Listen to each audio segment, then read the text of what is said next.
Let's talk about something we all run into, but rarely say out loud.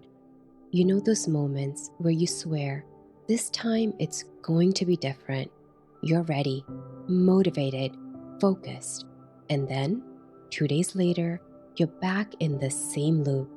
Same habits, same story. It's frustrating, right? You're not lazy.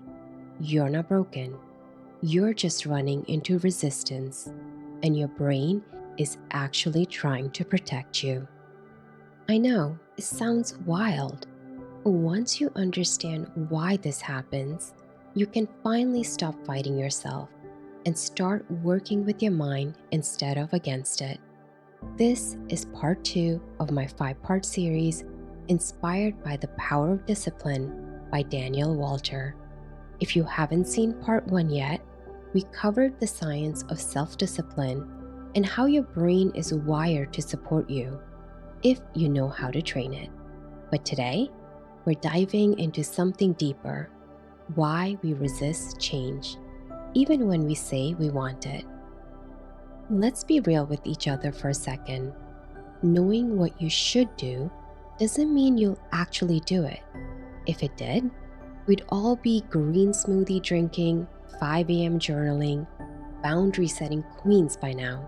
But there's a gap: the space between I know better and I am doing better. And the gap? That's resistance.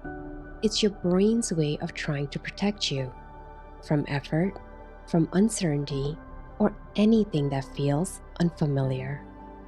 Even when the change is positive, even when it's what you've been begging for, that moment feels risky.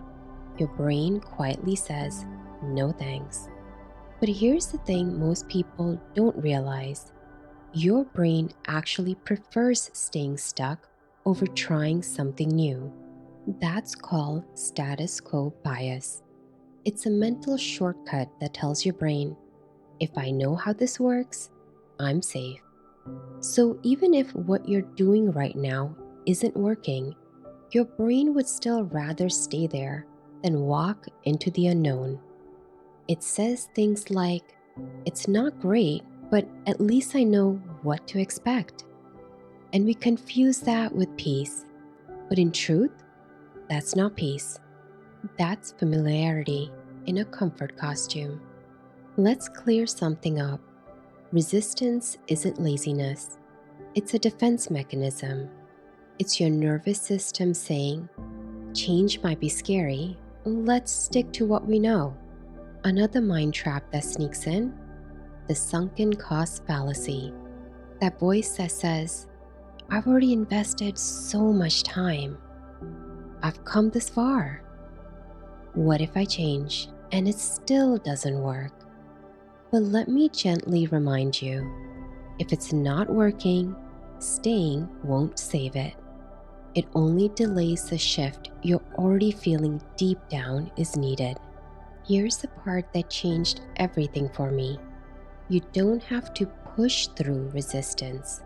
You don't have to force or grind your way to discipline. You just need to meet your brain where it is, with strategy, softness, and a little curiosity. Try this.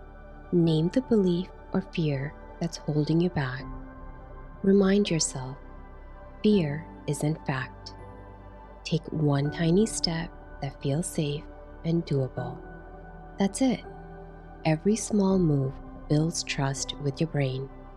You're teaching it, we're not in danger, we're just growing.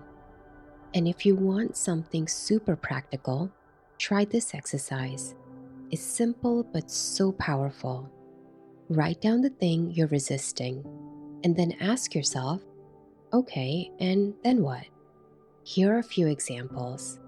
If I quit this habit, then what? If I speak up, then what? If I finally go all in, then what?